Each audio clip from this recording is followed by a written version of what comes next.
मैं गरिमा जायसवाल आप सभी का स्वागत करती हूँ। परमेश्वर की बेटी होने के नाते आप सभी को बहुत आशीष देती। पवित्र आत्मा आपके जीवन में बहुत सारी आशीष दे और बहुत सारी ब्लेसिंग दे। मैं आशा करती हूँ आप सभी स्वस्थ होंगे और अच्छे होंगे। उत्पत्ति 2:6। तो भी कोहरा पृथ्वी से उठता था जिससे सारी भूमि सींच जाती थी। यह एक छोटा वचन है, पर इसके भीतर परमेश्वर की कार्यशैली और आध्यात्मिक जीवन के लिए गहरे संदेश छिपे हैं। प्रिय भाइयों और बहनों, जब हम सोचते हैं कि आशीष केवल बड़ी बड़ी घटनाओं के रूप में आती है, जैसे मूसलाधार वर्षा, बिजली की चमक, तब वह वचन हमें सिखाता है कि परमेश्वर की आशीष अक्सर धीमी, नरम और अदृश्य रूप में आती है।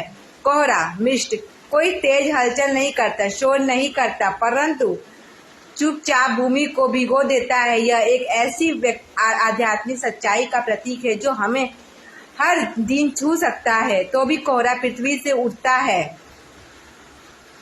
यहाँ तो भी शब्द दर्शाता है कि हालांकि अभी तक वर्षा नहीं हुई थी। पिछला वचन, फिर भी परमेश्वर ने भूमि को सूखा नहीं छोड़ा। यह कोहरा भूमि को भिगोता रहा, जिससे वह बाद में बीज और फल को ग्रहण करने योग्य बनी, जिससे सारी भूमि सींच जाती थी। यह परमेश्वर की नरम, कोमल और अदृश्य देखभाल का चित्र है। वह अपने आशीषों उस समय की देखता है जब हम समझ भी नहीं पाते। परमेश्वर की कार्यशैली कोहरे जैसे।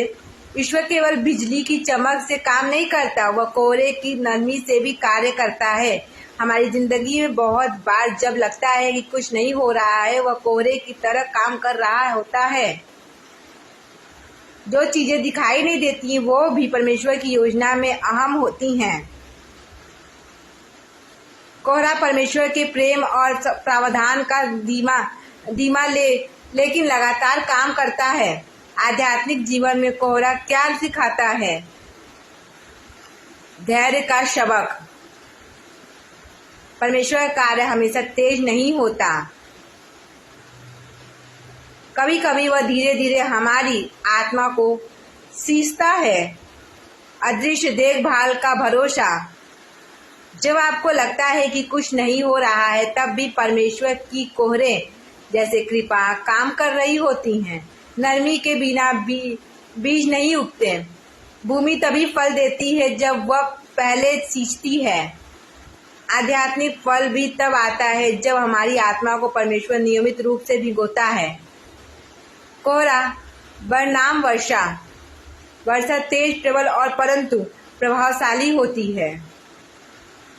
कोहरा धीमा, कोमल और लंबे समय में अक्सर डालता है। हम अक्सर बड़ी आशीषों की प्रतीक्षा करते हैं, लेकिन परमेश्वर कर रहे होते हैं। आज के वचन के उपयोग, जब आपके जीवन में कोई बड़ी घटना नहीं हो रही हो, तो समझिए परमेश्वर कोहरे के रूप में कार्य कर रहे हैं।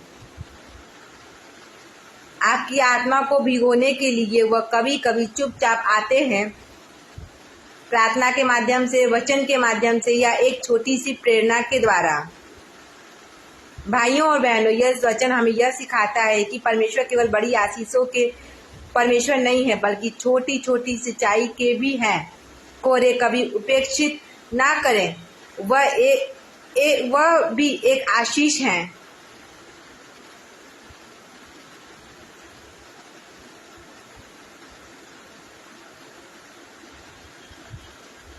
परमेश्वर आप सभी को बहुत आशीष दे। मैं आशा करती हूँ आप सभी स्वस्थ होंगे और अच्छे होंगे।